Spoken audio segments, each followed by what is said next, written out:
The satellite fires its thrusters, changing its orbit to a new one clear of this or any other known debris. The satellite's instruments are often switched off during a maneuver, which means important data can't be collected. After safely avoiding the debris, the satellite returns to its original orbit. As human activity in space increases, it will no longer be possible to plan every collision avoidance maneuver by hand. ESA is working to safeguard crucial space-based satellites and services by automating the collision avoidance process.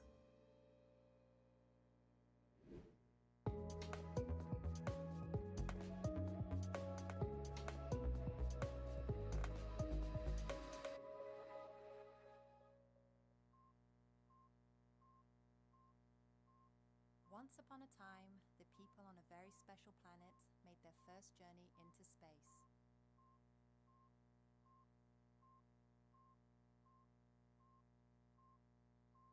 The mission was a success and began a new era for the now spacefaring civilization. Just a few decades later,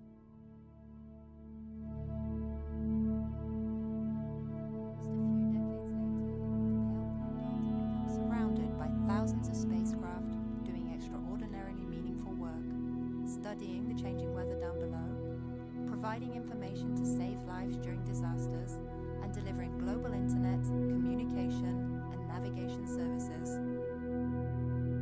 But something bad is coming that puts all of this at risk. An accidental collision will create a huge cloud of fast-moving debris. A cloud big enough to spread and destroy further satellites in a cascading effect, creating more and more dangerous fragments until the most useful orbits around Earth are no longer safe for spacecraft or people.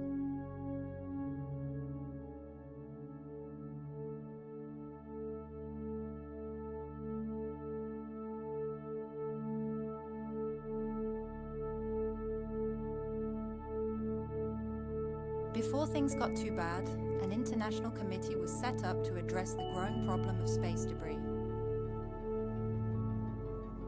At that time, spacecraft were being launched without any plan for what to do at the end of their lives, meaning they would one day become debris, potentially crashing, exploding, or falling down to Earth.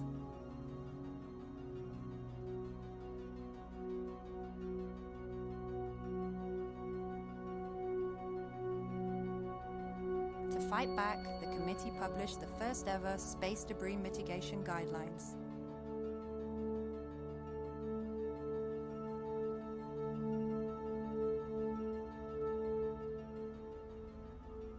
To prevent explosions, at the end of every mission, all fuel stored on board spacecraft must be expelled, and batteries should be disconnected from solar panels so they no longer recharge. All satellites flying in low Earth orbit, below 2,000 kilometers, should be deorbited within 25 years following the end of their mission. To do this, operators need to ensure enough fuel is left to fire the thrusters and gradually reduce the spacecraft's altitude, finally causing it to re-enter Earth's atmosphere and safely burn up.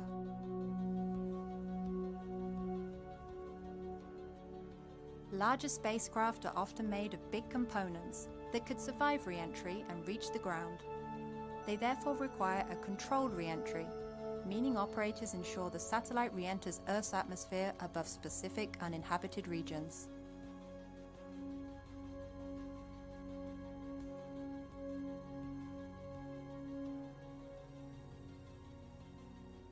Earth re-entry maneuvers are very fuel expensive and therefore not practical from higher altitudes. Instead, when the mission ends, these satellites should raise their altitude to be left in a graveyard orbit, preventing them from striking functional satellites in this highly productive space highway.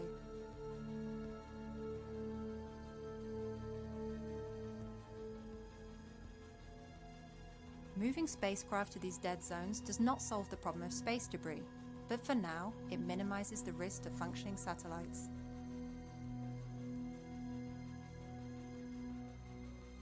By following these and other simple steps, the amount of space debris in Earth's environment could be kept at sustainable levels, and the future use of space would be secured.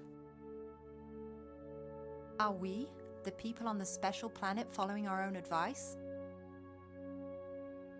It took some time for the guidelines to have an effect, because many missions had been launched already, or were years into development and would need to be completely redesigned. The first major satellite collision unfortunately took place between an operational and a dead satellite. Crashing at a relative speed of nearly 12 kilometers per second, it created thousands of bits of dangerous debris. Multiple exploding rocket parts, and the intentional destruction of some satellites continued to vastly increase the amount of debris in orbit.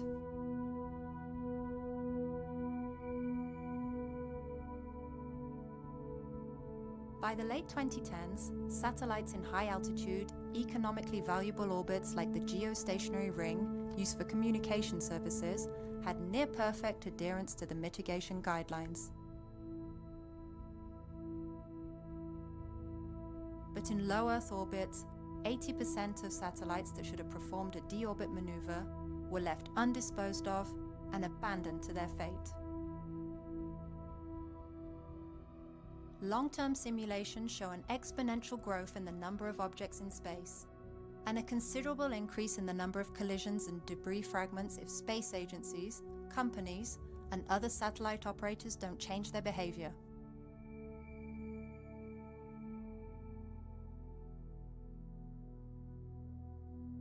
Today, satellites move out of the way of debris fragments multiple times each year through expensive collision avoidance maneuvers. The United States, and increasingly other countries, use an extensive network of debris-detecting sensors to issue hundreds of collision alerts every week for satellites flying in low Earth orbit, including Europe's Vital Earth Observation satellites, monitoring our planet's land, seas, and climate.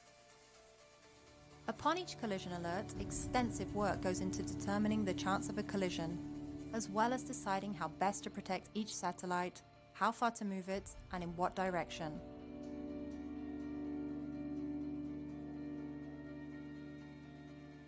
If an avoidance maneuver is carried out, the satellite's instruments are often turned off, meaning they can't gather scientific measurements or provide commercial services.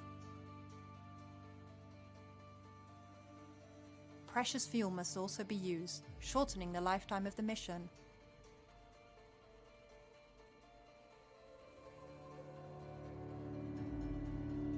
These maneuvers are time-consuming, expensive, and complex.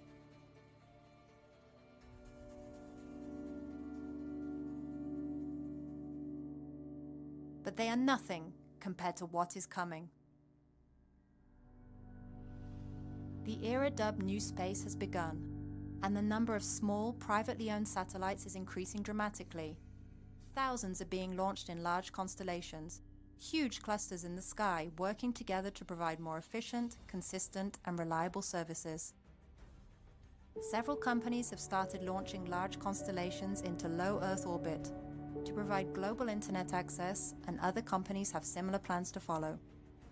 We are now moments away from having more working satellites in orbit at the same time than have ever been launched before. Such constellations have the potential to bring great benefits, but they could also be a source of huge disruption if we do not change the way we act.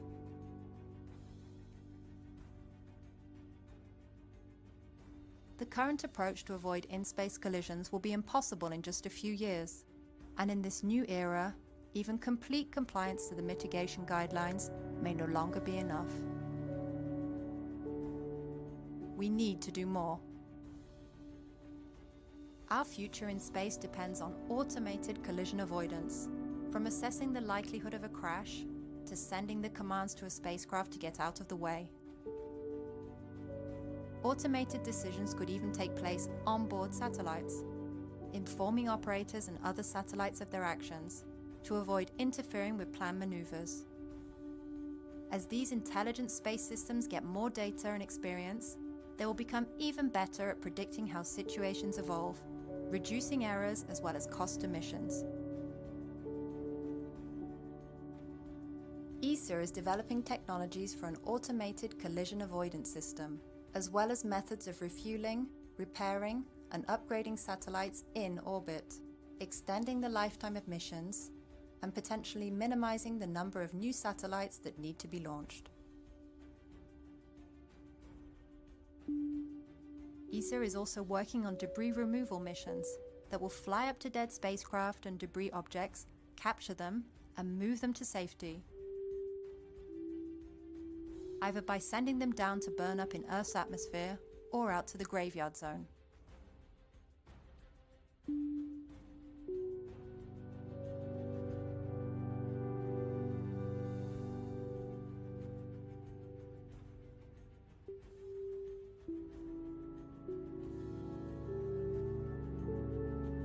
Solar sails, balloons, and other devices could be added to spacecraft closer to Earth, meaning they catch more of the planet's thin atmosphere and gradually slow down, lower in altitude, and burn up safely.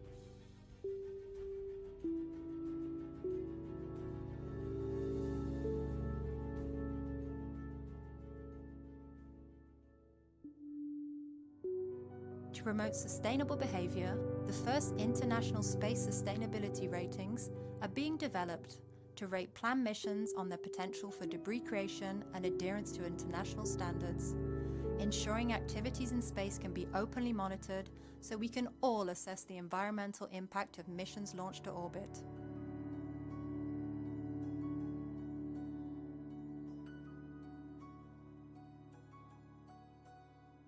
Our planet is unique, and the rapid and remarkable development of space technologies has allowed us to see this in incredible detail. By reaching into space, we have brought huge benefits down to Earth, providing technologies that enrich our societies, connect people in previously unimaginable ways, and give us an incredible perspective and understanding of our planet. The orbits around Earth, however, are a limited resource. We must extend all that we have learned about the need to take care of our planet up into space. We know what will happen if we continue on our current path, but we also know exactly what we need to do to change that fate. It is time to act, to ensure humanity's access to space is guaranteed for future generations.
My name is Sara Morales Serrano. I'm system engineer for Clean Space, and today I'm going to try to explain you what is the problem of the space debris and what do we do at ESA to solve it. So space debris is any man-made object that is in space and that is no longer functional. As you know, we have been sending spacecraft to space since the 60s when the space flight started, and not all of them have re-entered and have left the space free.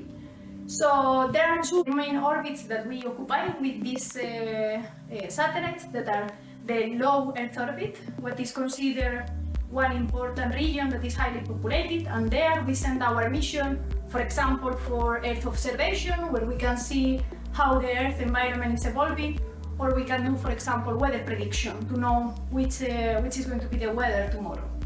But also there is other orbit, like for example the geostationary orbit, that has some characteristics that are very particular, that they are all the time on top of our head.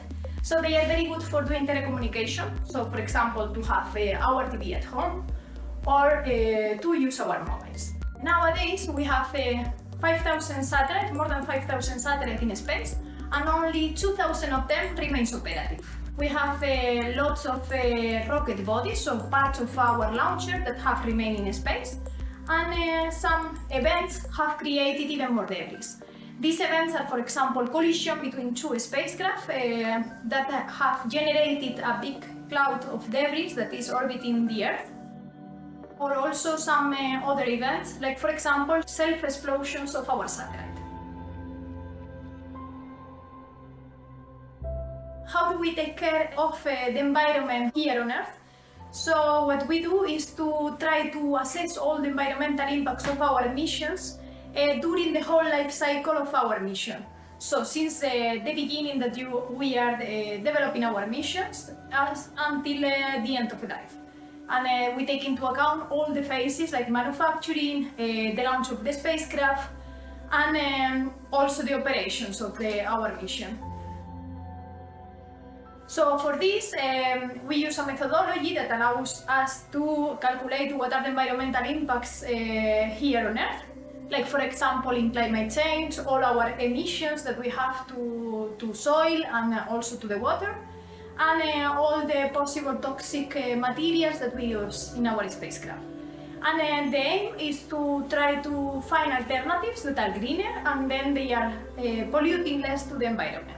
We also try to take into account the environmental impacts in the orbit. So for this, what we do is to try first to reduce the number of debris that we are creating and to remove the ones that are already there. So first of all, what we need to do is to leave free this space of the orbit, so remove the debris from this spot that was occupying during the lifetime. And we have requirement that states that we have to re-enter in the atmosphere in less than 25 years after the end of life. This is for the low Earth orbits, but also for the geostationary satellites, they have a similar requirement to go to a graveyard orbit.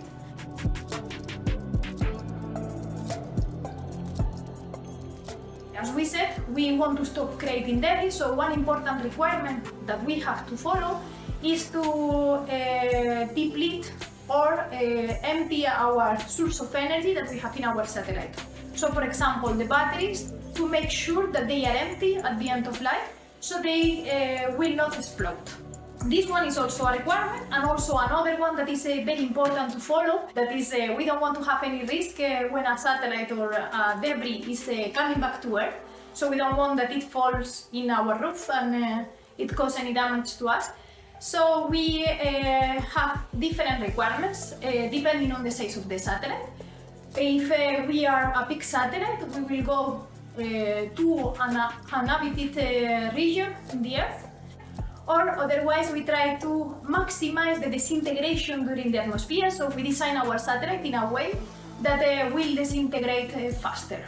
We still need to do some actions in order to prevent the creation of more debris, and there are studies that show that we have to remove at least 5 large objects per year in order to stabilize the situation. For this, we have been studying during the past year several tools that allow us to remove the debris that are in orbit, like for example the nets that are like a fishing mechanism. It works in the same way. So we will drop a net around our spacecraft of our debris, we will grab it, it will be enclosed inside this net, and then we pull it back to the Earth to burn up in the atmosphere during the re-entry.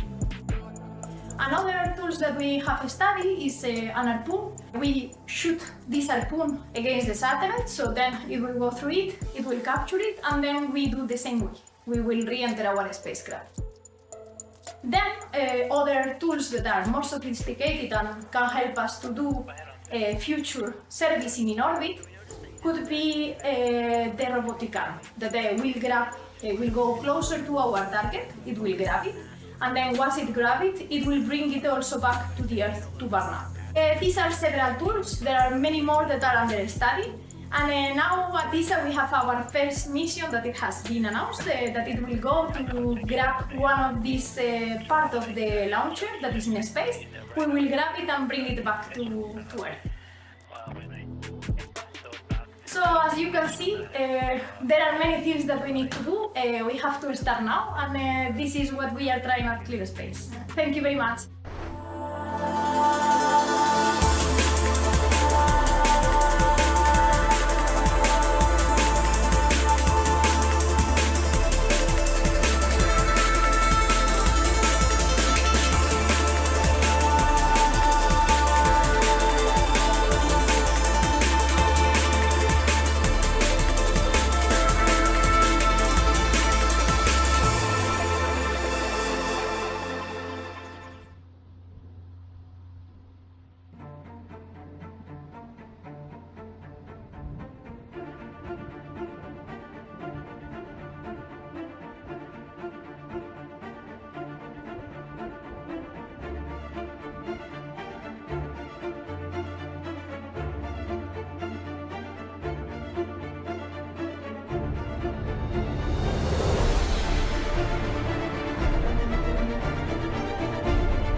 We sometimes forget how easy it is to disturb the balance of the Earth system.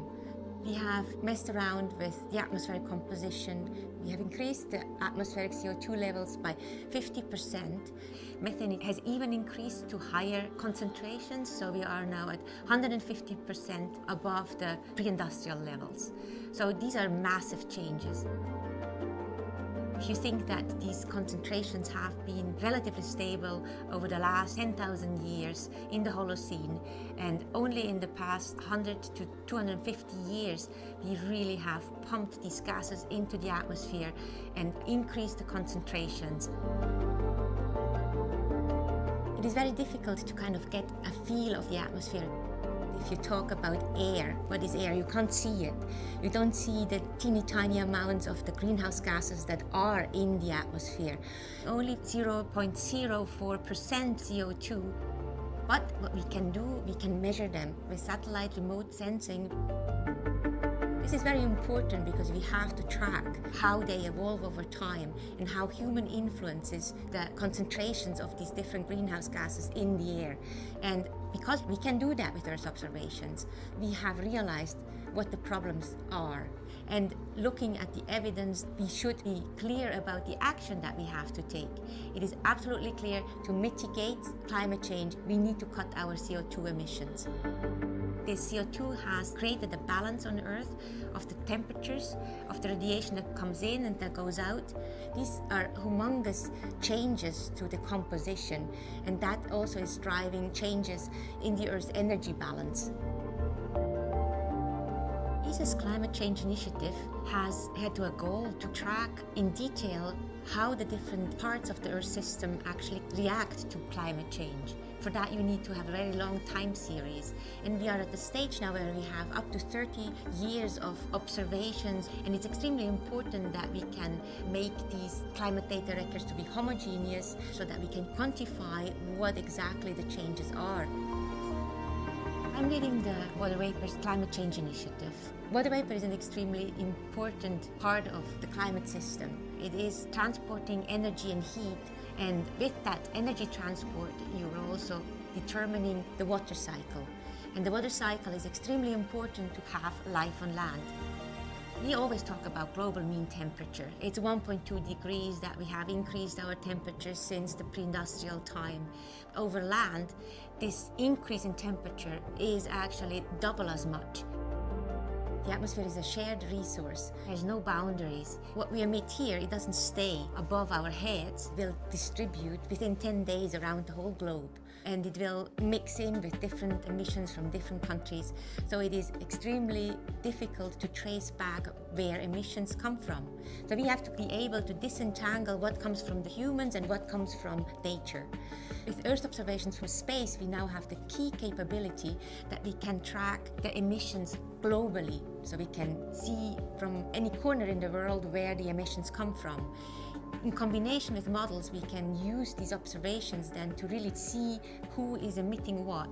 By identifying such hotspots, we can go and tell the certain countries that they have a way to mitigate their emissions by tackling the places that we can see from space. Earth observations have for sure helped us make the invisible visible. And that is key, because only if you can provide evidence and pictures to people, they realize what we are changing, in fact.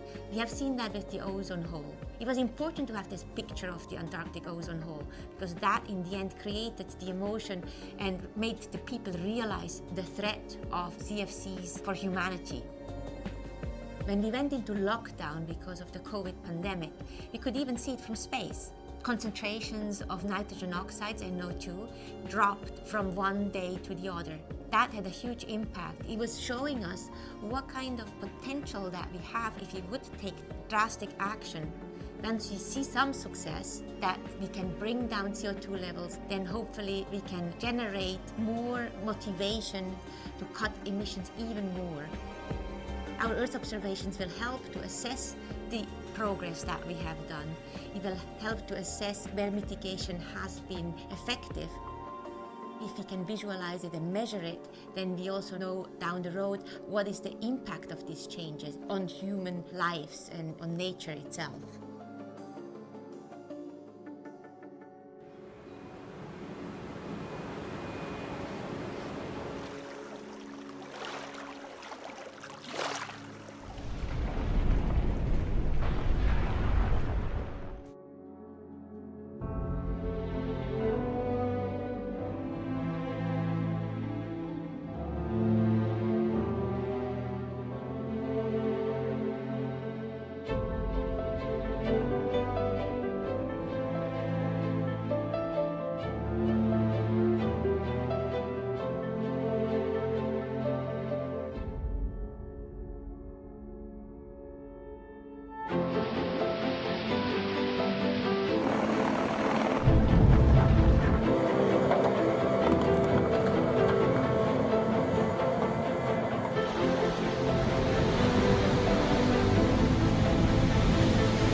All over Europe, climate change is a growing concern. With global sea levels rising between 16 and 20 centimetres since 1900, climate change is undeniably having an effect on oceans, land surfaces, ice caps and weather patterns across the globe. It is well understood that climate change is caused by atmospheric gases such as carbon dioxide and methane. When we look at these trace gases, there is an obvious correlation between human activity and climate change. What you see here on this graph is the CO2 concentrations of the atmosphere over the last 800,000 years. And you see that these values are going up and down in different phases. You see on the blue lines here are indicating ice ages, and the orange lines here are indicating periods between ice ages or periods where it's much warmer. But you also see that over the last 800,000 years, the value was always below 300 parts per million, and suddenly, since the last century, it goes up very steep towards 400 parts per million or even beyond. And this is what we have today. This is the increase of carbon dioxide drastically increasing over the last 100 years caused by human beings. In order to tackle climate change, scientists and governments need reliable data to understand how our planet is changing. This can be provided by ESA, which monitors our planet from space. With 4 EU Copernicus Sentinel missions and 4 Earth Explorer missions in orbit, ice thickness and coverage, deforestation, soil moisture, sea level and ocean surface temperature, as well as other essential climate variables can be measured. These satellites have global coverage, revisiting the same region every few days, therefore providing a good understanding of the health and behaviour of our planet and how it's affected by climate change. In turn, this offers decision makers key information for mitigating strategies and policies. Frequency and consistent observations of our environment are very important if we want to give decision makers the key into their hand on where humankind has to change practices, where we have to be mitigating for encroaching impacts on our environment. Satellites can show us how the world has changed. Like here in the Camargue, France, where the coastline has retreated more than 200 meters in the last 20 years. In the 1980s, seawalls were constructed here in a failed attempt to stop the rising water. Back then, sea level was rising, but more slowly than it is now. Over the last 5 years, records show that the rise in sea level is accelerating. Soon part of this delta will be lost to the sea. And what is happening here is happening in many parts of the globe. Worldwide, more than 370 million people live less than 5 meters above sea level. Over 100 megacities such as New York or Tokyo are near the water. All are at risk. Satellite data gives us the facts so that we can prepare ourselves for the rising tide and protect coastline populations.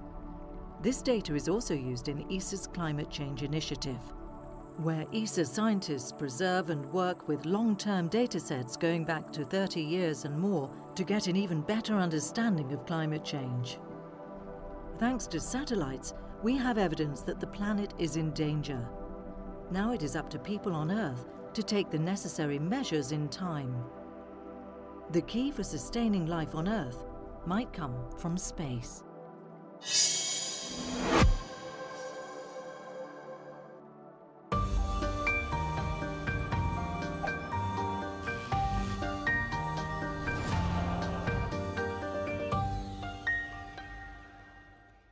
Hello and welcome to Space, here from the Camargue in southern France, a region famous for its landscape and wildlife, and also a place that's seriously threatened by climate change because of rising sea levels.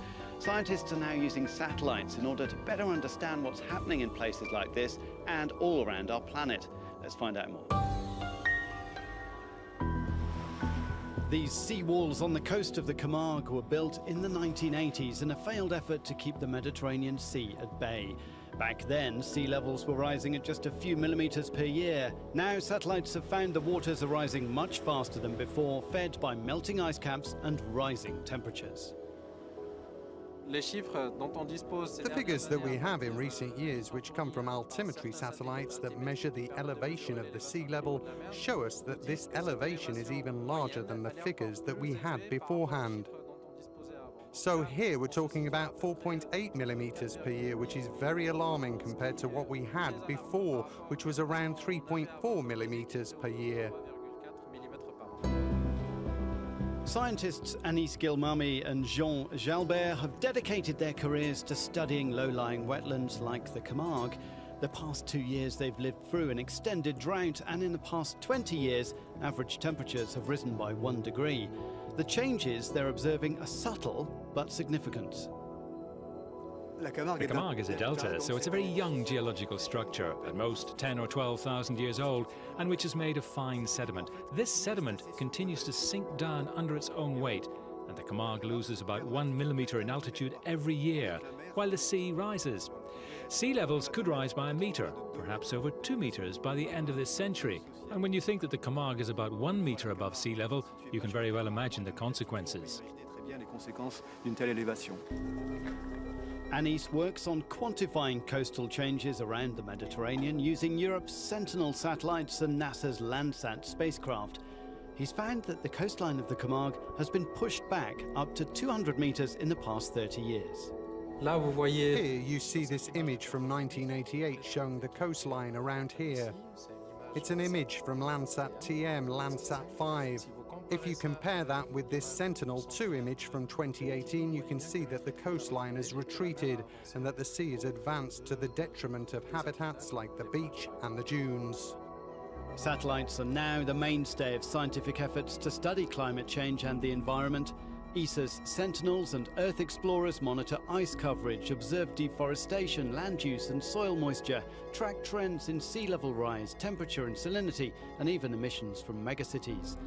Data is managed at the agency's Earth Observation Centre near Rome in Italy. ESA has 4 Earth Explorers and 7 Sentinels in orbit now, with the Sentinels flying in pairs to maximise data gathering. Through the fact that we have the sister pair Sentinel 2A and 2B flying at the same time, we've chosen the orbits such that they obtain the best revisit. So we are basically able to cover the global Earth in 5 days without any gap by Sentinel.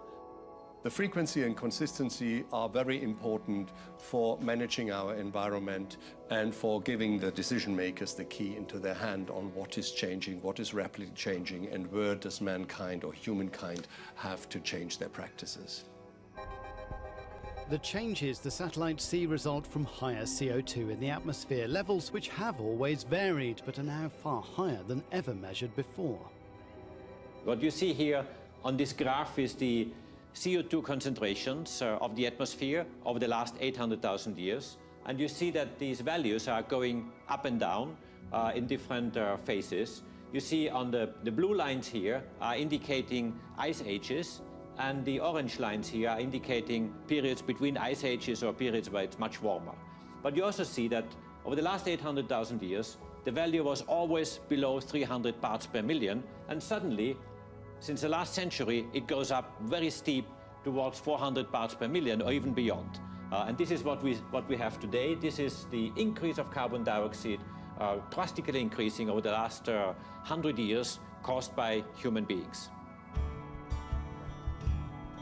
Back in the Camargue, and those who study and care for this fragile coastal environment are facing up to the reality of climate change. Anaïs Chéron runs the nature reserve at the heart of this French national park. Nature is resilient. It knows how to adapt, but it knows how to adapt in a system of evolution and in a time frame that is not at all the time frame that we have here today. Now the decision has been taken not to build new seawalls to try to protect this area. In the wild areas of the Camargue, we've decided we won't fight against the erosion of the coastline, against the effects of the sea. We've chosen instead to retreat, to beat a strategic retreat, and to adapt rather than to fight against the coastal erosion and the rise in sea levels. The Camargue is just an example of what's happening. global sea levels have risen on average 25 centimetres since the year 1900. Levels are expected to rise considerably faster in the next century. What's happening here is happening everywhere on our planet. Here it's a few tens of thousands of people who are affected. In mainland France there are around 740,000 hectares, more than 300,000 buildings at under 1 metre above sea level. On the scale of the planet, there are more than 370 million people who live less than 5 meters above sea level. There are 136 megacities, New York, Tokyo, Osaka, Lagos, which are right on the water. We're going to face major problems, and we won't have the means everywhere to be able to defend these areas. So we're going to have to learn to resist in some places, but very often to retreat and to adapt to this climate change and its effects. Those changes and effects will continue to be measured and monitored by the fleet of satellites 700 kilometers above our heads.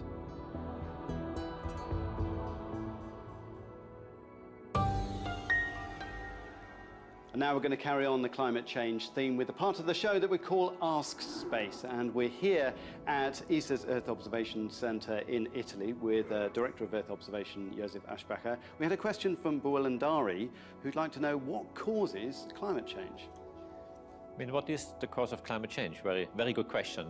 Climate change is caused by atmospheric gases, carbon dioxide, methane in particular, who are trapping sunlight and therefore causing a warmer climate. And this is climate change with all its effects on our planet, on the oceans, on the land surfaces, on the atmosphere, which is really causing drastic changes to our planet.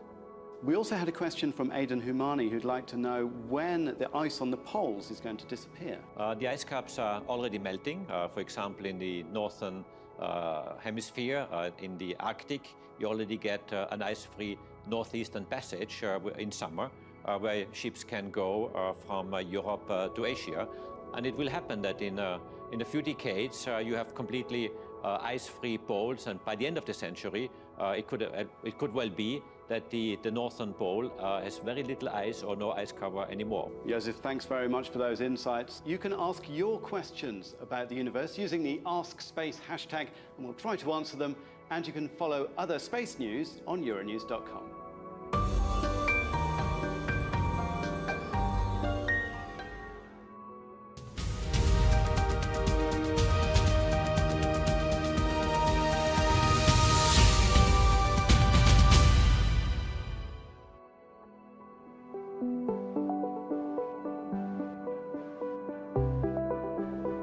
Throughout the world, we've seen massive changes.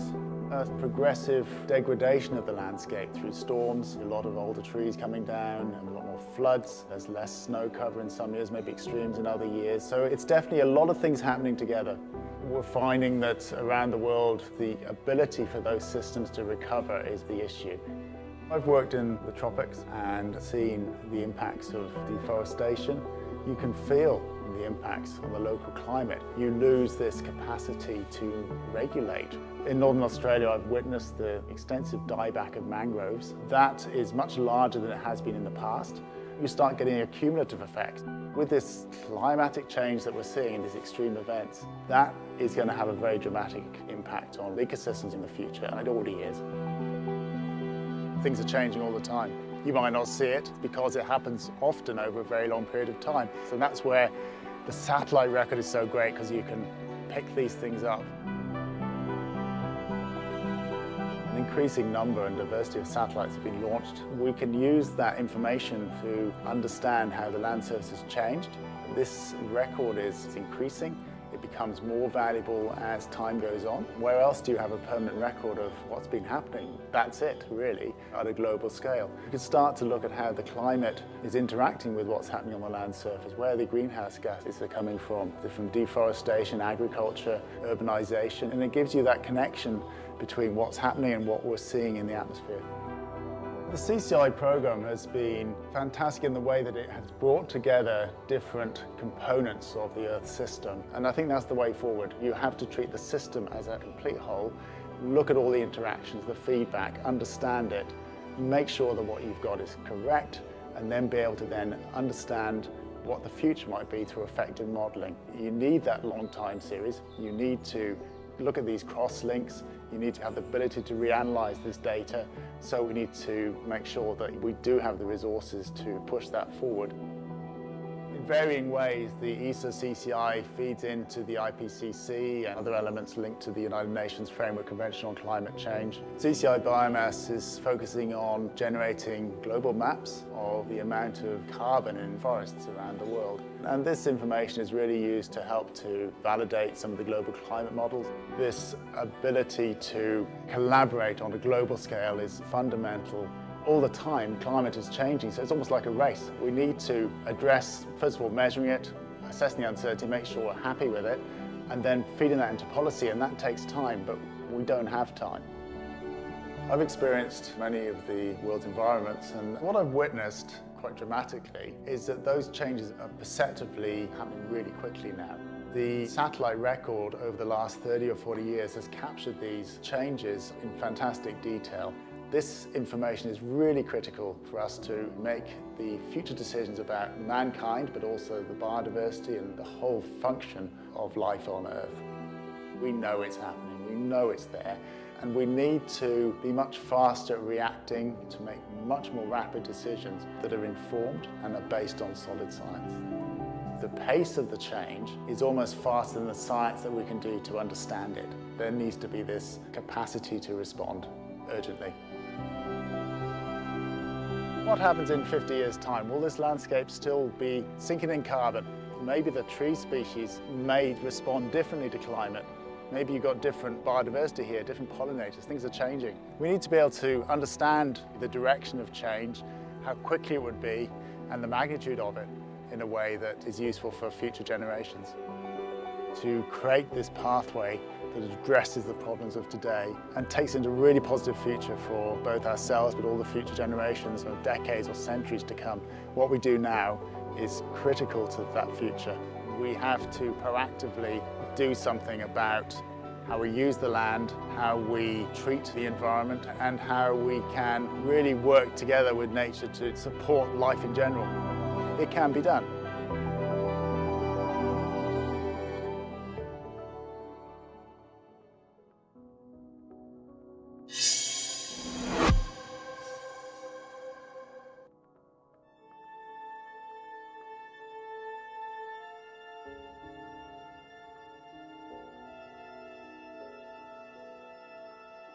Glaciers in every corner of our planet are retreating. It depends where you are, how quickly that's happening. But even in the polar regions, it's happening much quicker than we expected. But in alpine regions, the glaciers that are there today, most of them won't be there in 50 years' time. And unfortunately, the pace of retreat is quickening too. So on average, Antarctica and Greenland are losing 5 to 6 times more ice today than they were losing in the 1990s. It's just increasing every year. And in total, Earth is losing about 1 trillion tons of ice every year. And that's not being replenished. It just goes into the oceans, causes sea levels to rise, changes the salinity of the oceans, and it also changes patterns of ocean circulation, disturbs the atmosphere and the weather patterns around the planet, and it's something we're going to have to adapt to. This feature was created when the ice sheet in Britain was melting away, and that took about 50,000 years in total to retreat across the British landscape from northern England up into Scotland. And that gives us an indication of how fast ice should be retreating in a glacial period. When we look at the changes we see today in Antarctica, it's happening about 100 times faster than that, and that's way too fast. And that's not normal, that's not something that they can withstand for another century or two. It's going to cause changes for the future. That's why it's really important to monitor the polar regions from space today and check whether the retreat is as we expected. There's been a step change in people's appreciation of how the ice sheets respond to climate change. In the first 2 IPCC assessment reports, it was understood that Greenland and Antarctica wouldn't really react to climate change. We now know, thanks largely to satellite observations, that that's not the case, that the ice is melting really rapidly. What's been absolutely essential is long-term satellite measurement programs. ESA's Climate Change Initiative is a really, really powerful program. ESA are really driving the launch of Earth observation satellites to study our planet, and it makes use primarily of their measurements that have been collected since the early 1990s now. So we have just about 3 full decades of observations. And we can go back to those earlier missions as well and check measurements to see how the ice sheets have changed over decades, which gives us more confidence to tell people that these changes aren't just a short-term variation and they're a pattern that's progressively changing and will continue to change in the future. So this is climate warming, it's not weather. But it takes a long time to get things into space, and not just to design them, but actually to then build them. It's a slow process and it requires continuous investment. Climate models and satellites in space looking at Earth, they're the cornerstone of what we've learned in 20 or 30 years. Those of us that have worked with satellite measurements have had to invent new ways to interpret them to study the planet. You have to go on the ground and check that what you think is a real measurement is actually a real measurement, and that's why we make routine field campaigns.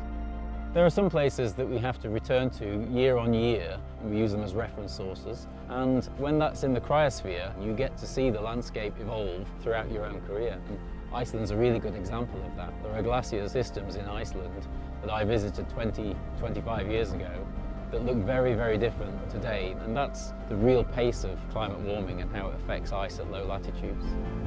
The progressive retreat of the polar ice is really now unarguable in the satellite record.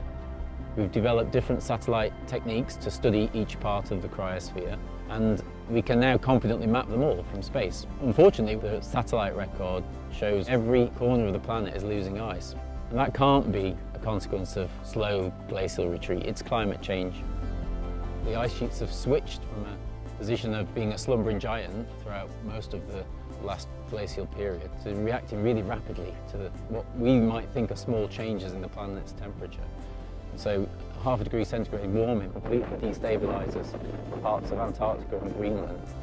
By the end of the century, we expect 400 million people around the planet to get flooded once each year as a consequence of the sea level rise that we're really bought into already. The challenge now is to give people some hope that there's a chance to arrest those changes and adapt to them.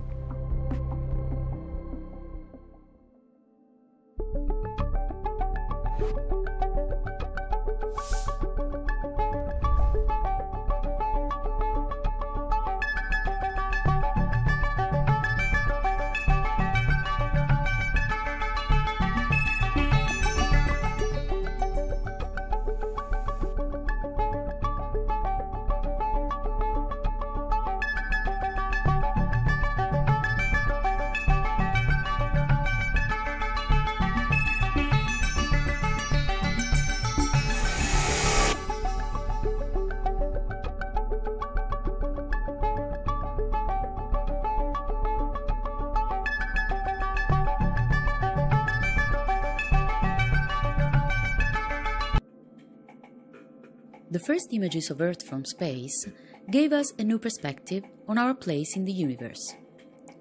Our blue planet suddenly looked small, surrounded by the thin layer of atmosphere protecting all life from the hostile environment of space. As satellites have improved, we have learned about our planet in detail. We know more about how the air and water we depend on for life move and interact. Using data from space and from the ground, we can use computer models to simulate our environment and forecast how it might look in the future. This information can help protect us and our planet. ESA satellites observe the Earth for science and research. Older satellites like ERS-1, ERS-2 and Envisat have been followed by the modern Earth explorers. New missions test new technology to understand the planet. Europe's Copernicus program monitors the environment every day and brings valuable information quickly from the Sentinel satellites. Data from space and improvements in computer power mean we can predict weather better than ever before. ESA developed the Meteosat series of satellites to watch from the 0 degrees line of longitude all day, every day. METOP travels around Earth pole to pole at a much lower orbit and delivers information on temperature, humidity, and trace gases in the atmosphere.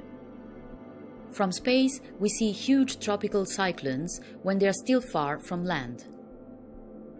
By combining measurements from space with measurements from the ground using modern computer power, we now understand the atmosphere and weather much better. This information can be used to warn people who might be in the path of severe weather. With the help of space data, weather models can even predict storms before they develop. Knowing when and where severe weather will happen helps emergency managers to prepare. Climate change means we can expect more of these extreme events, and we will need to be ready. ESA has developed satellites to measure all sorts of different parts of the environment from space.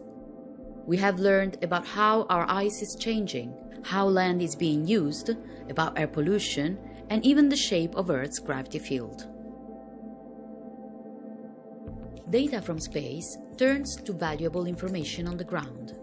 We can tackle the complexities of how everything is connected, of how our planet works as one system, and how climate change is altering the delicate balance of Earth's natural processes. ESA works with the climate science community to look at particular elements of the climate system, such as greenhouse gases, ice sheets, glaciers, sea level, and biomass. At ESA's Center for Earth Observation in Italy, records from European satellites carrying a range of different instruments go back more than 30 years. They are re-examined regularly to find new information. Scientists use a process called reanalysis to be certain of exactly what data each instrument recorded and when. Sometimes this means going back and talking to the people who built sensors for different wavelengths and figuring out how they compare with spacecraft from different decades and different countries. When all of this detective work is complete, the information can be added to the climate record. Sometimes satellites built for a particular purpose can provide valuable information about something else in the climate system. Governments from all over the world work together through the United Nations to try to measure climate change and limit its effects. More than 50 key measurements, known as the essential climate variables, are monitored to show the changes that are taking place on our planet. Many of these measurements rely on data from space. Satellites use different resolutions to monitor our planet. Temporal resolution means how often a satellite sees the same place on Earth. This can be very important to observe rapid changes, such as those caused by fires or landslides. Satellites in geostationary orbit, like Meteosat, see the same view of Earth all the time and deliver information every 15 minutes. This is important to monitor rapidly evolving events, such as severe weather. But because Meteosat is 36,000 kilometers away, it does not see in great detail. Satellites like the Sentinels in low Earth orbit have better spatial resolution, which refers to how much area on Earth corresponds to one picture element or pixel in an image. Knowing the spatial resolution of an image is very important to understand the size of the object or phenomenon being observed. The third important resolution is spectral resolution. Our eyes can see visible light, but we can build satellites to sense light at many different wavelengths. Infrared light is good for observing vegetation, while we use microwave radiation to image objects that are not illuminated by the sun. ESA builds satellites to collect particular kinds of data. Scientists interpret the data to create information we can share. In the end, it takes collective effort to use that information to protect our environment and improve life on Earth. ESA supports climate science through the essential climate variables. The agency is also active in case of natural disasters or accidents that need imaging and other support from space. Satellites are also used to support the United Nations Sustainable Development Goals. From space, we can find out important information about food security, access to water and energy, and protection of our seas and our land. This data can help support the responsible use of global resources and a fairer future for all of us traveling on spaceship Earth. Earth observation has given us new ways of seeing our home planet, opening our eyes to the ways we can improve life on Earth.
As a world leader in observing Earth from space, ESA is dedicated to developing cutting-edge technology to further understand our planet, improve our daily lives, support effective policy making, and benefit businesses and the economy. To ensure that this continues into the years ahead, ESA Discovery and Preparation supports early and unconventional research into how space can be used to monitor Earth's surface. In the early 2000s, via Discovery and Preparation, ESA explored the concept of a mission to monitor soil moisture, which ESA later developed as SMOS, a mission to investigate sea ice, which ESA developed as Cryosat, and a mission to find out more about gravity using a novel technique, which ESA developed as GOCHE. Discovery and preparation studies have also been important for the Copernicus Sentinel-1 and 2 missions. Sentinel-1 sends out pulses of radio waves to create very detailed images of Earth's surface below. Several discovery and preparation studies have explored how this technique can be used to find out more about Earth's surface, for example, to study tectonic plates. Other studies looked at how data from Sentinel-1 and 2 can be combined for crop monitoring and disaster risk reduction. Looking to the future, biomass, which is due to launch in 2022, will provide crucial information about the state of Earth's forests. Biomass will peer through a charged region of the atmosphere. This will impact the quality of the images it takes. Recent studies mapped this charged region over Southeast Asia, South America, and Africa to help biomass take the best possible images. A couple of years later, FLEX will head into space to map vegetation and investigate photosynthesis. As well as being heavily involved in the design of FLEX, Discovery and Preparation supported studies that explored specific ways for the mission to assess photosynthesis and find out more about vegetation. Discovery and Preparation continues to study the feasibility of new missions to monitor Earth's surface, as well as to perform blue skies research to ensure that missions are unique, innovative, and successful.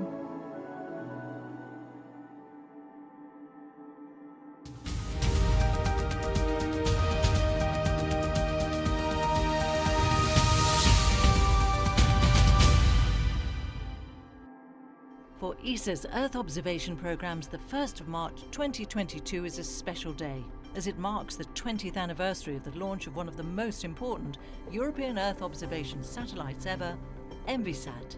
ENVISAT is the father of all the missions we have. It had such an important legacy in Earth observation, and we still have it today as a reference model. ENVISAT was developed during the 90s as a research mission and succeeded ESA's ERS missions. It was built to monitor the health of our planet, using a range of different instruments. In the spirit of the day, ESA chose to develop one large and versatile satellite with many different capabilities instead of a series of smaller, specialized craft. And it showed. ENVISAT, which was approximately the size of a bus and weighed over 8 tons, is to this day the biggest Earth observation satellite ever launched. ENVISAT was by far and still by far the biggest Earth observation satellite that we ever launched. So at that time we needed basically the biggest launcher, and it was already Ariane 5. ENVISAT carried 10 different innovative instruments to provide measurements of our atmosphere, land, oceans and ice. These instruments included a radar, an altimeter and several optical and infrared instruments. Whether they were totally novel or improved versions of earlier instruments, all were at the cutting edge of technology, revealing new insights to our home planet and how it is changing. You see, we have seen so much with ENVISAT that I barely remember. But already in the commissioning phase, for example, using the SAR imaging instrument, which can see through clouds or during the night, we saw the extraordinary event. We saw the breakup of an ice shelf in Antarctica. His name was Larsen C. And that was extraordinary to be able to see that, which was difficult to see before with other instruments, in particular optical, because it's often cloudy there or night. But we could see that. I think it was the second month of the commissioning phase and show that to the world.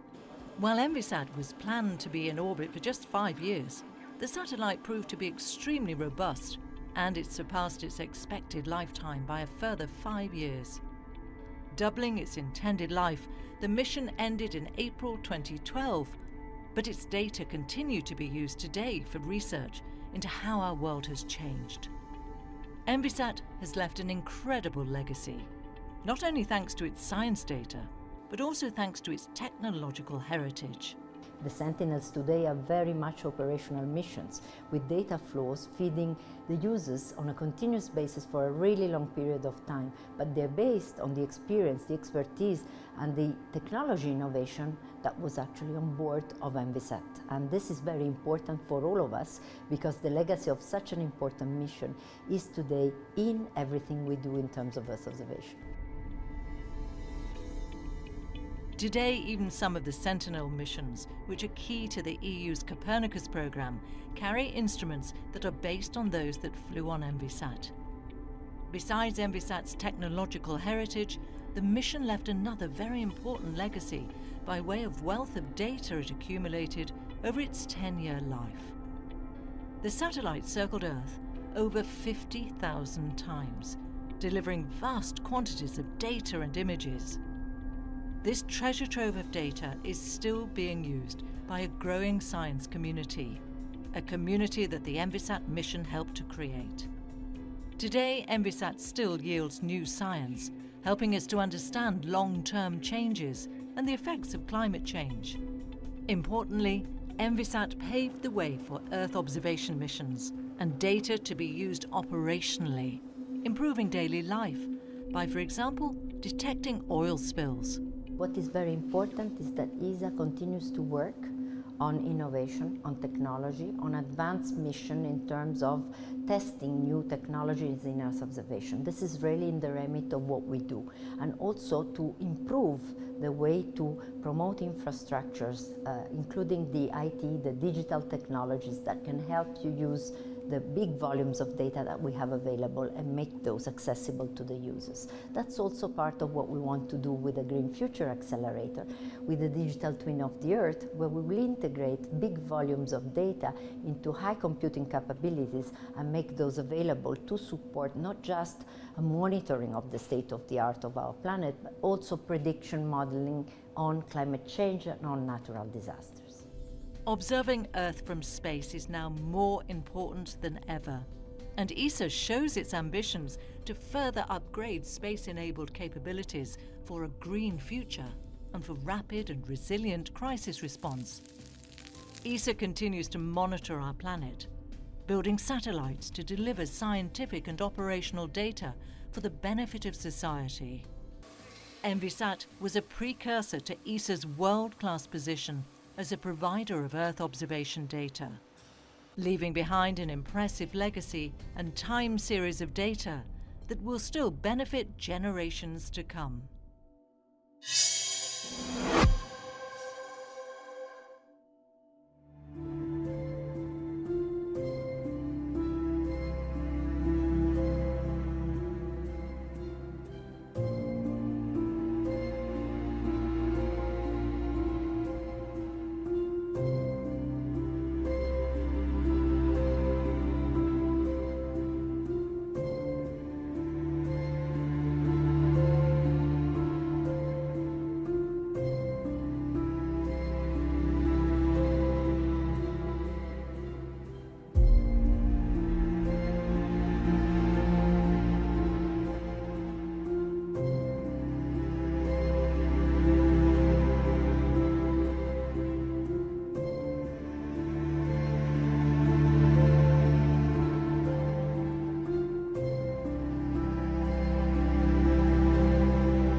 The advantages that satellite Earth observation offers in the development context are quite varied. What you have is a large set of data that is continuous, that covers a large spatial area, and that really is neutral. and that then can be used and customized accordingly. So depending on which country and which context we're talking about, it could be used for monitoring, it could be used to fill data gaps when ground observation systems are lacking, or it could simply be used to generate new products that can help to respond to a very specific development solution. Monitoring in the traditional way has become more and more costly. For us to do the analytics, for us to really understand what the impact is of the operations, needs to get to a different level. And with the spatial technology, you can do that. Everybody has been scrambling to move along the trajectory from input monitoring, how much money are we spending, what kind of infrastructure do we build, how many schools do we build, into impact and outcome monitoring. And that is a lot harder to do, right? And this technology can help us a lot in that space. Our data show really things that you cannot see from the ground. You have a unique vantage point that you can compare information on one part of the globe with another part of the globe. Altogether, there's a very strong capacity. Not only the satellites, the whole data processing, the services that are connected to it, our science missions, the meteorological missions. So what we really want to do is make sure that this capacity from space can be used on the ground for the people that need it. Satellite Earth observation gave us a whole new perspective. We've been deploying this technology in all of our regions to see what the natural resources look like in terms of environment protection, disaster risk management, and climate change mitigation and adaptation.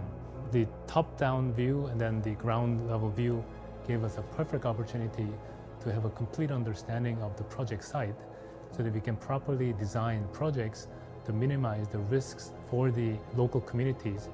With Earth observation, you can get high-resolution imagery and terrain data on a daily basis over multiple months and years. It just gives you tremendous opportunity to get insights that you just can't get by doing surveys because you need that continuity. It's just much better to plan infrastructure with that much more massive data set. And thanks to ESA for making this free and open, it's really kind of fueling a whole ecosystem around that. Some of the really fundamental benefits that we get is the ability to have in-depth, precise, timely information on what's happening at a massive scale in the countries and regions that we work in, and over time, which gives us this great ability to compare what's happening, understand trends, and work with our clients to make better decisions predicting what might come in the future. One of the really interesting things that Earth observation allows us to do is to actually see where conflict is taking place. You can literally see from space the destruction. You can see the damaged buildings, you can see the destroyed power plant, you can see this almost in real time. What is most valuable from the satellite data is now the precision, the level of detail that you can obtain, the ability to look at time series so that you can see change, but also the wide range of parameters that are now being measured. So we have a wealth of data that we could not imagine 5, 10, 15 years ago. More importantly, it is translating that data into ways in which communities and policymakers can understand and use it.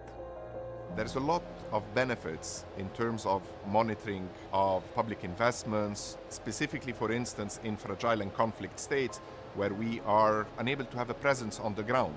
So being able to have a system of Earth observation that allows us to monitor where the investments are happening in many ways in real time, and therefore be able to ascertain that investments and transfers of funds for the government has resulted in the appropriate investments where security doesn't allow us to do the appropriate due diligence on the ground becomes a tremendous amount of help for accountability. We have a perfect synergy. We can deliver technology and the data that are necessary to derive information for development purposes.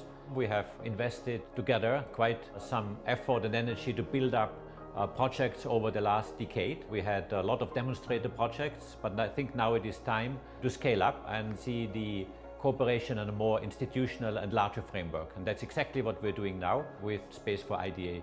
On the ESA side, we have set up a program which is funded by our member states for the use of space in development activities.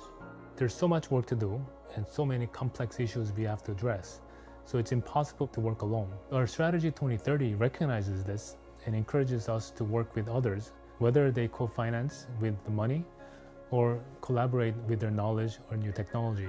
The European Space Agency is critical for our success of our projects on the ground.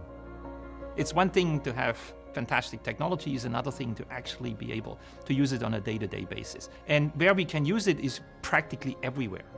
It cuts across all the sectors, and it's particularly important as we are trying to implement the Sustainable Development Goals in their entirety, because all the pieces are connected. And if you have spatial information on one subset of the objectives, for instance, it can help with monitoring the others as well. The complexity of development is increasing every day for all the reasons that we all know very well, including the climate challenge, the migration challenges, all these things. Putting all these data together in one space is extraordinarily important. Also for donors to say we will get value for money. If we have data and images and information around the spatial distribution of, say, flooded areas, for instance, and we overlay this with a poverty map, and we overlay this with the capacity on the ground to implement things, we can put all the pieces together across the project cycle.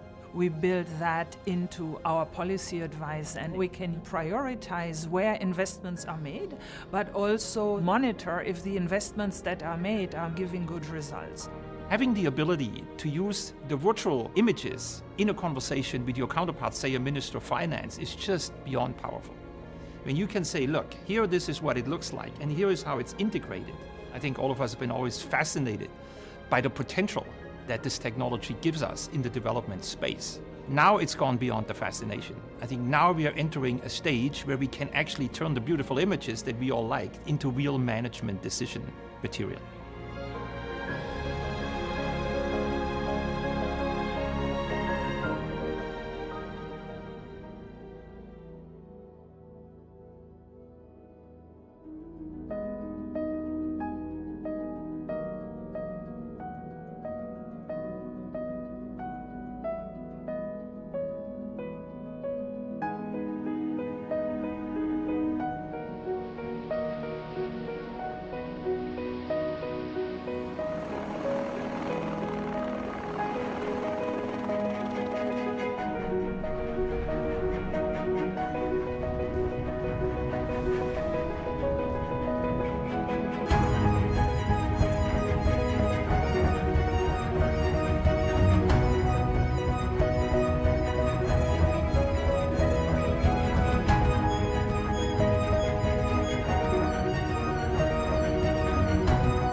Imagine living in one of the most remote places on Earth.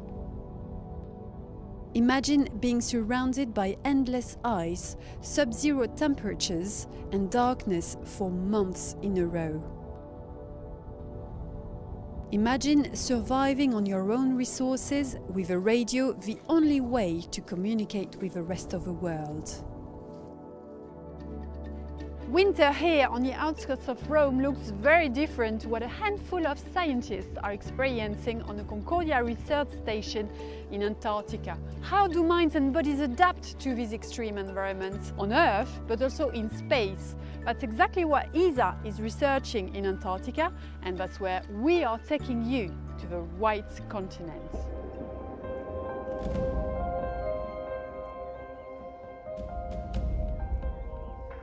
Hello world, my name is Stijn Tole and I'm ESA's research doctor here at Concordia Station in Antarctica, and I'll talk with you a bit more about how it is to live in isolation here. So Concordia Station is one of the 3 stations in the middle of the Antarctic ice sheet operating year-round for science. For a 9-month period within this year, it's not possible for any transport to get in or go out of the station because of the extreme conditions outside. So I arrived here 5 months ago as part of a 12-member crew to stay for this winter period to maintain the station and continue with science. The main goal of my mission is to implement biomedical research experiments on myself and on the crew. And these experiments have been selected by ESA to learn more about how this environment can be a risk to our body and our mind. You can imagine if we want to plan for future manned missions to the moon or to Mars, it's important that we understand these risks better. Because if we go to space, we have to deal with all kinds of stressors. Deviations from the normal situations, you could say, that ask our body and mind to adapt. And this can have quite some consequences for our health and also for our performance. Think, for example, about bone and muscle loss, if there's a lack of gravity, or space radiation, if we go further into space. It can have serious long-term consequences as well. But also not being able to just go back home if you want to. Being isolated and confined in a small crew and not being able to go outside because the conditions outside are too hostile. This is where Concordia is interesting. So Concordia is quite such an environment. Here we live with 12 people for 9 months without any possibility of rescue. And we are at altitude, so there's less oxygen to breathe in the air. And outside temperatures can go as low as minus 80 degrees at one point, and there will be a time period of 3 months without any sunlight. So in that sense, Concordia classifies as we call it, isolated, confined and extreme environment, which has many similarities with space. It looks a little bit like living in a future space habitat. So the experiments that we're going to perform this year here look into changes in blood volume, changes in our immune system and in our gut bacteria, and how they can impact our health. But also we look at eating behavior, sexual feelings and well-being, and mindfulness, which can maybe be helpful to help us adjust to a strange environment like this. So prolonged isolation can have a psychological effect on us if we fail to fully adjust to this new environment. And you can imagine that's not so easy. It's been described in people that overwinter in Antarctica that they can develop symptoms of tiredness or headaches or sleep problems or problems with attention and memory. But also you may start to feel depressed or more anxious or angry, and there may be conflict between people in the base or even with people back at home. Usually you see that these kind of symptoms are more present during the harsher middle of the winter when the stressors are higher. But if we then talk about long-term effects, you also see when the stresses get lower, when for example the sun comes back, the symptoms get less as well. So we call it therefore the winter over syndrome. But most important, I think, is that overcoming and sharing these challenges together of overwintering in Antarctica can also come with a sense of accomplishment. And you see that people going to Antarctica often see this experience as a very important one in their life. It can come with more self-esteem, we may become better in solving problems and even feel closer together and get a better understanding of each other. And to me, this is the reason that I came here, because I think this is a very valuable experience. Living in isolation, personally, I think it can be helpful to try to create an environment that is a little bit more like at home. So for example, here I try to maintain a daily rhythm that mimics the day and night, even if there's no sun outside. And I try to stimulate my body with exercise, even if it's not possible to go outside and do my favorite sports. I also try to keep eating healthy with the idea that all these stressors is something our body needs to deal with and it could use some good food. Staying in touch with the people at home, with my family and friends, for me it helps a lot. And sometimes I actually do go outside, for example when I've collected samples, such as stool samples, saliva samples, blood samples, and these samples need to be stored cold, so lucky for me that I've got a big freezer outside. But more important maybe is also to understand that even though this is a new environment, it doesn't necessarily need to be an unpleasant one. I try to focus on things that I can enjoy myself with during my time here, such as new hobbies, and I might set new goals. And then if we are living with other people, especially if those people are not the ones you choose to live with, like here, I think it's important to be very tolerant as much as you can. And it's not always easy, especially when the stresses are high. We tend to think first about ourselves. But to look into the perspective of the other person, I think here is very important.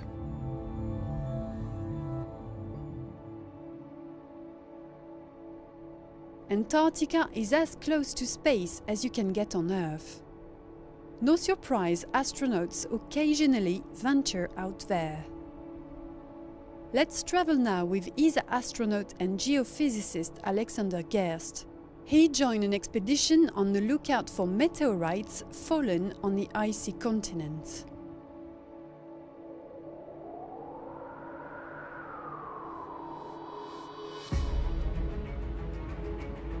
Gone down that way.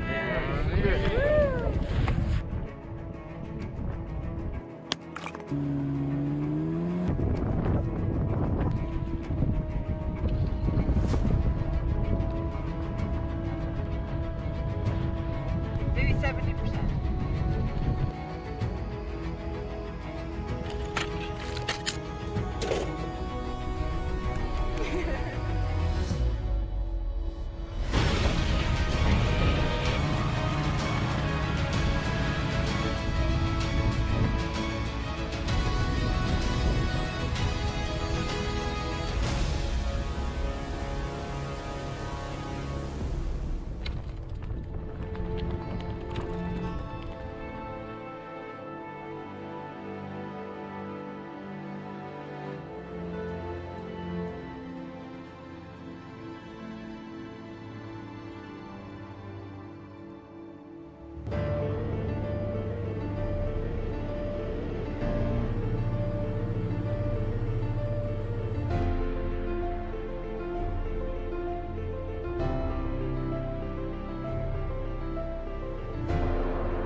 We're a lot further away from help here than we are just about anywhere else I've ever worked. Certainly, you know, we're several hundred miles from the nearest support, and there's no guarantee that that support could actually show up if we were to need it. So we have to be very self-sufficient for long periods of time.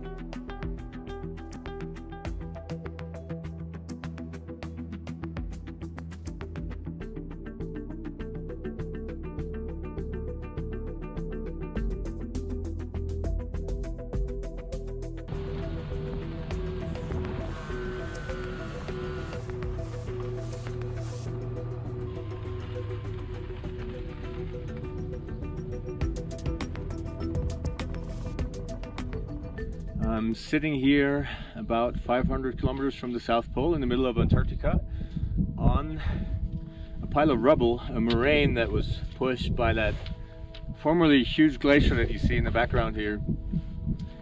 That's now almost gone, exposing everything that was transported in the ice, and that's exactly why down there we found about 300 meteorites.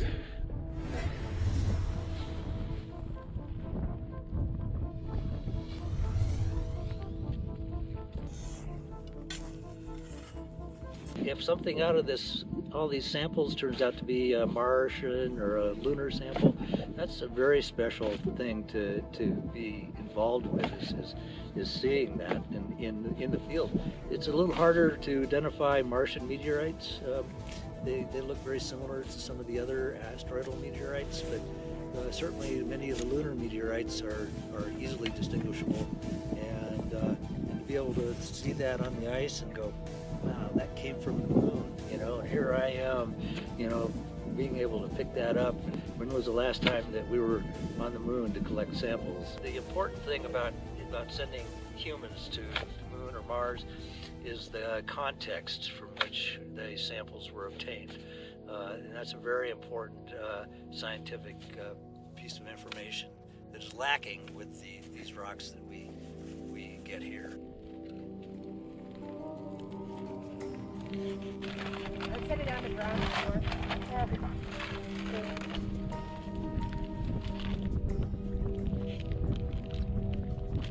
One of the things that I think can be really incredible to hold is an iron meteorite, because they're solid nickel iron minerals. They're incredibly dense. They're about 3 times for size the weight of a normal rock you might pick up off the crust of the earth. And so just even feeling their mass, you know you're feeling something really different, but it's a natural rock that comes from, we think, the crystallizing core of sort of mini planets.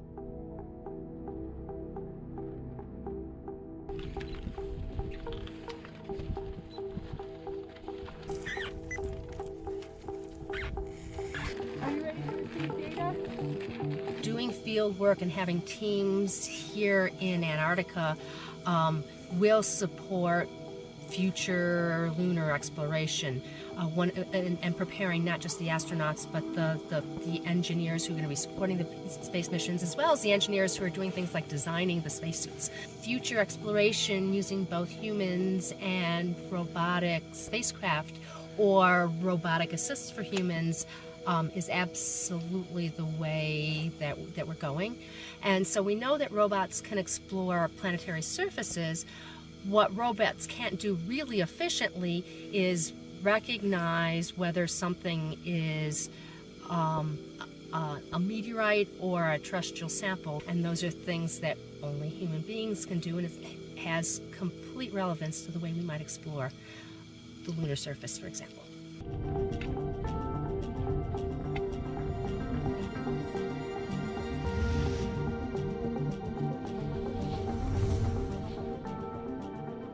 So microtectites, you have a big asteroid that hits, and this one hit somewhere in Indochina or Southeast Asia, and it was so energetic that the impact was so oblique or so kind of angled to Earth that when it hit, it melted the Earth on impact, and then it traveled all the way to Antarctica. I mean, it's amazing how far this stuff travels. It's interesting, all the different missions that are happening now, to see how we can mitigate if there is an asteroid that is coming close, what we could do to kind of push it off the orbit a little bit, and how people are realizing that it's a real threat and kind of trying to figure out how to mitigate that threat.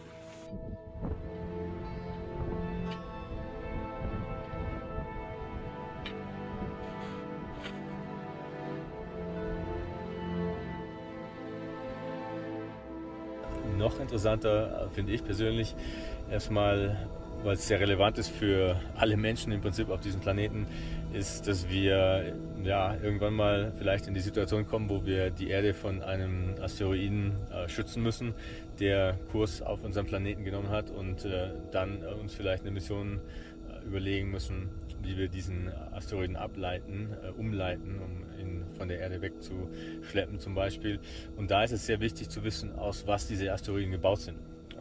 Was für Material das ist, mit wem wir es zu tun haben. Die Dichte, die Oberflächenbeschaffenheit, die Bruchfestigkeit, wenn wir da vielleicht einen Anker in diesem Asteroiden befestigen, hält der dann und so weiter und so fort. Das ist sehr wichtig und das können wir tatsächlich aus diesen Meteoriten ableiten, die wir hier in der Antarktis finden.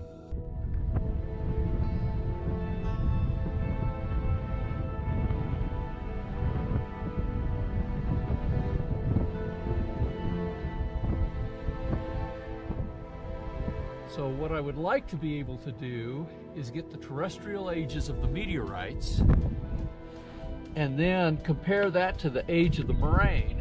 And the difference between those ages may give me some idea of what the transport time of the meteorite in the blue ice was between the time it fell and the time it ended up here on the moraine. So then the question is, well, how is it that in some areas we find hundreds of meteorites and in other areas we don't find so many? And so the answer is there has to be some concentration mechanisms. And the traditional idea has been that it's the movement of the ice sheets that concentrates these meteorites. The other thing is that we've been out here and we've experienced a little bit of this, is that the winds are just horrendous. And so we know that for the smaller meteorites, the winds can push them along the ice sheets. And so we know that we find lots of meteorites in windrows and on these little moraines.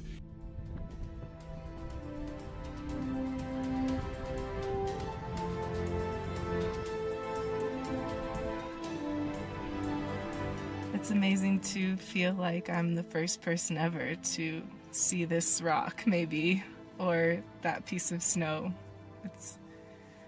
It's really unique. I never thought I would do this, even a few years ago.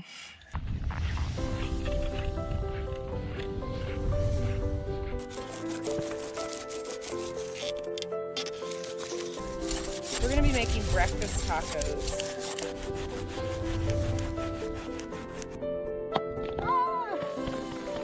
All right, we have Christmas and New Year's dinner.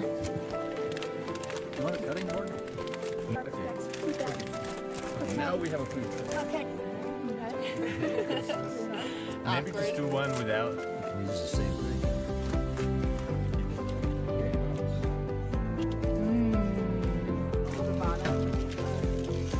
So Johnny, what do you want to tell us?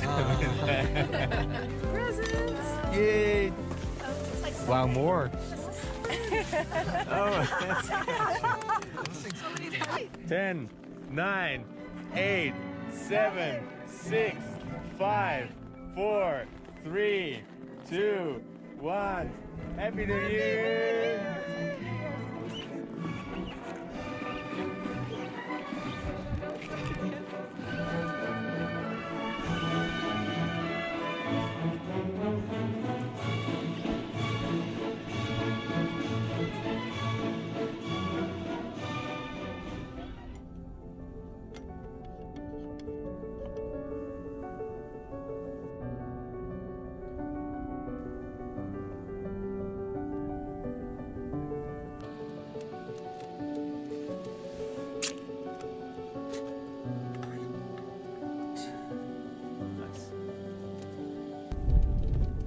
Okay, January 11th, 1912, Amundsen. At last the weather has improved. After having snowed all day, it stopped. We did not expect this. The weather has improved gradually, and it seems if we have good weather in prospect. We are lying in the cairn at 84:15. We will reach our depot tomorrow. Little tiny tent feels like a home. The more time I've spent here, the bigger and bigger the tent feels, and it feels like, like we're all family, and we've all become so close in such a short amount of time that it just feels normal.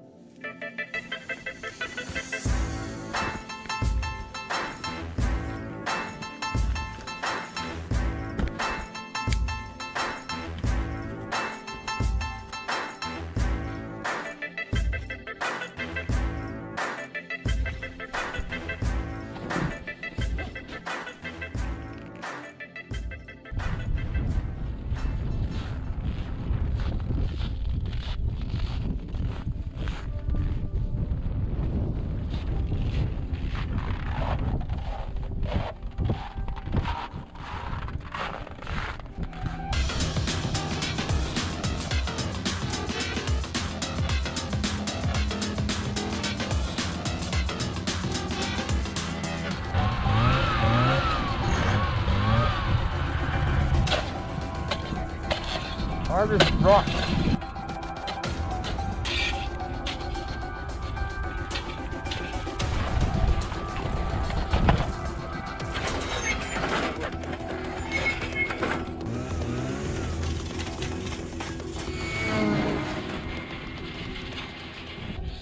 It looks like to me that it's gonna dump a lot of snow, or at least make it pretty unpleasant to come out here.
This extraordinary but fragile icy world is at risk. Record temperatures of 40 degrees Celsius above normal were recently recorded in Antarctica.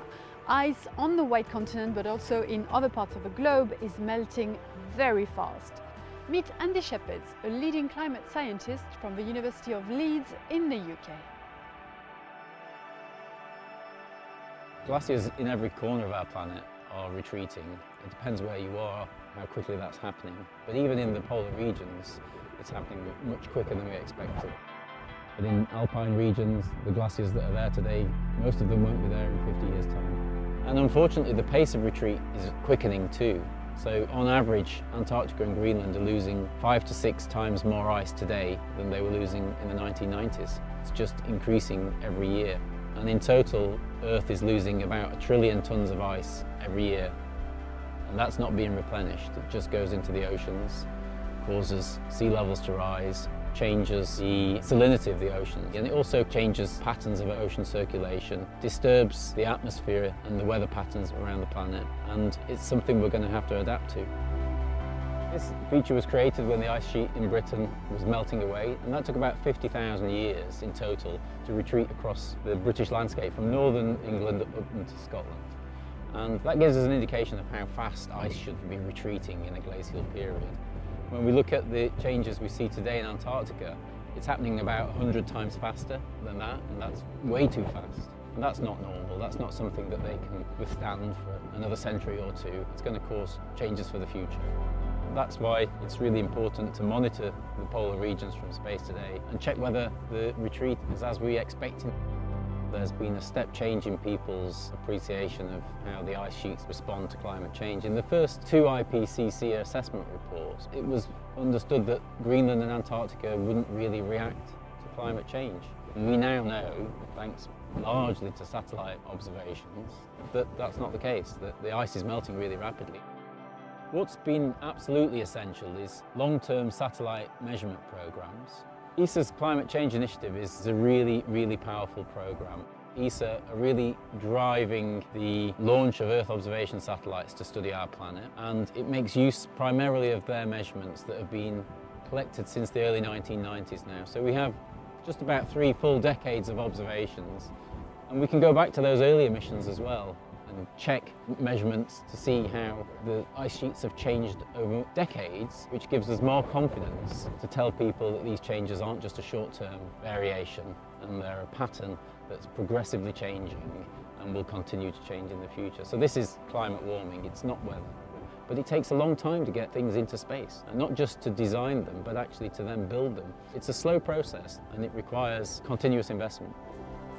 Climate models and satellites in space looking at Earth, they're the cornerstone of what we've learned in 20 or 30 years. Those of us that have worked with satellite measurements have had to invent new ways to interpret them to study the planet. You have to go on the ground and check that what you think is a real measurement is actually a real measurement, and that's why we make routine field campaigns. There are some places that we have to return to year on year. We use them as reference sources, and when that's in the cryosphere, you get to see the landscape evolve throughout your own career. And Iceland's a really good example of that. There are glacier systems in Iceland that I visited 25 years ago that look very, very different today, and that's the real pace of climate warming and how it affects ice at low latitudes. The progressive retreat of the polar ice is really now unarguable in the satellite record. We've developed different satellite techniques to study each part of the cryosphere, and we can now confidently map them all from space. Unfortunately, the satellite record shows every corner of the planet is losing ice, and that can't be a consequence of slow glacial retreat. It's climate change. The ice sheets have switched from a position of being a slumbering giant throughout most of the last glacial period to reacting really rapidly to what we might think are small changes in the planet's temperature. So half a degree centigrade warming completely destabilises parts of Antarctica and Greenland. By the end of the century, we expect 400 million people around the planet to get flooded once each year as a consequence of the sea level rise that we're really bought into already. The challenge now is to give people some hope that there's a chance to arrest those changes and adapt to them.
dream.